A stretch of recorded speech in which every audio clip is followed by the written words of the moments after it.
नमस्कार दोस्तों, कैसे हैं आप लोग।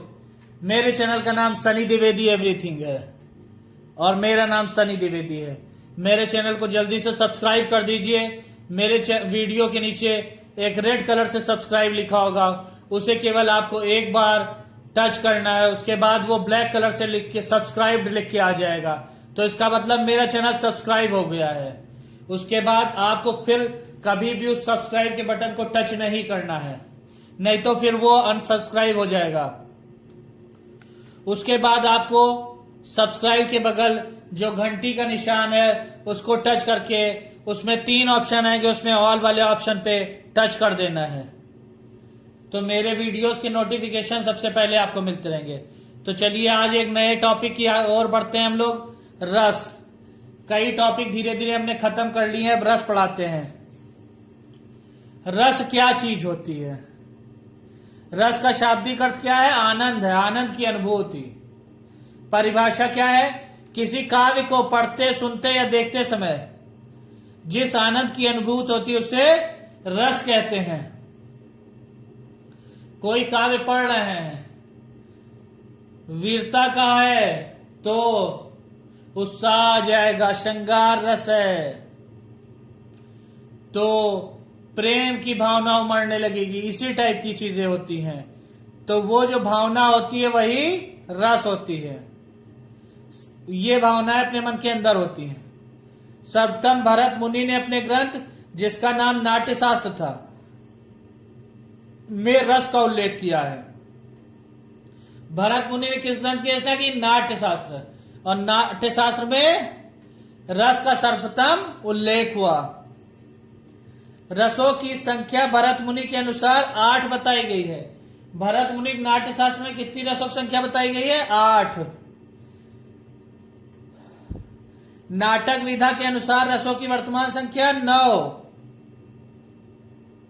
नाटक विधा के अनुसार रसों की वर्तमान संख्या 9। एक रस और बढ़ गया है, उसका नाम क्या है? शांत रस। नवे रस का नाम शांत रस है। क्या है? नवे रस का नाम शांत रस है।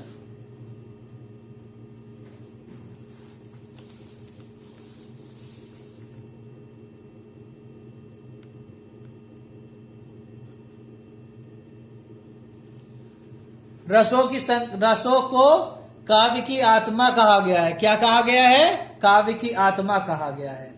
श्रृंगार रस को रसों का राजा या रसराज कहा जाता है। श्रृंगार रस को क्या कहते हैं?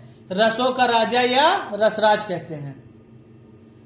अब हम लोग एक और चीज जान लेते हैं। बाद में 2 रस सर्वमतानुसार और बढ़ाए गए हैं, वात्सल्य रस और दूसरा कौन सा रस है? दूसरा है भक्ति रस। रस के अंग या अवयव पढ़ते हम लोग क्या होते हैं? स्थायी भाव पहला, दूसरा विभव, तीसरा अनुभव, चौथा संचारी भाव। क्या होता है चौथा? संचारी भाव। स्थायी भाव क्या होता है वो हम लोग जान लेते हैं। मन में सदा विराजमान रहने वाले भाव इनकी क्या होते हैं? स्थायी भाव होते हैं। इनकी संख्या कितनी है? 9। हास, शोक, क्रोध, भय, उत्साह, विस्मय, जुगुप्सा, निर्वेद और रति, ये 9 हो गए स्थायी भाव। अब चलिए आगे चलते हैं हम लोग।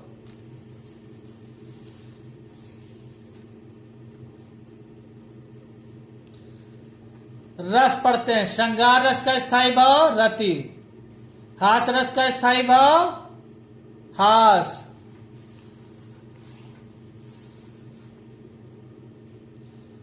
करुण रस का स्थायी भाव शोक। वीर रस का स्थायी भाव उत्साह। रौद्र रस का स्थायी भाव क्रोध। भयानक रस का स्थायी भाव भय। विभत्स रस का स्थायी भाव घृणा या जुगुप्सा। अद्भुत रस का स्थायी भाव विस्मय या आश्चर्य। ये 8 जो रस हैं, इनकी खोज भरत मुनि ने की थी, नाट्य शास्त्र में है इनका उल्लेख। उसके बाद 9वां जो शांत रस है, ये बाद में आया है, जोड़ा गया वर्तमान समय में। इसकी रचना उद्भट ने की है। इसका स्थायी भाव क्या है? निर्वेद। क्या है? निर्वेद। और बाद में 2 भाव और जोड़े गए हैं, वात्सल्य रस और भक्ति रस।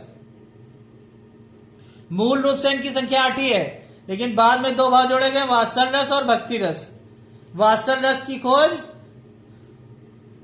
विश्वनाथ ने की है और इसका स्थायी भाव क्या है? वात्सल रति, मतलब बच्चों के प्रति प्रेम भावना, वात्सल रति।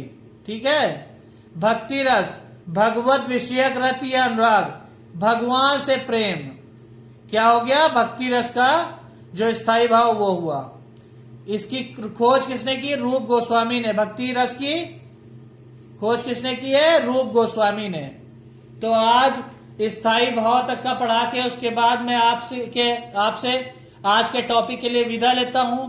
अगले टॉपिक में फिर हम और भावों के बारे में पढ़ेंगे, रस के बारे में पढ़ेंगे। ठीक है, तब तक के लिए धन्यवाद, नमस्कार।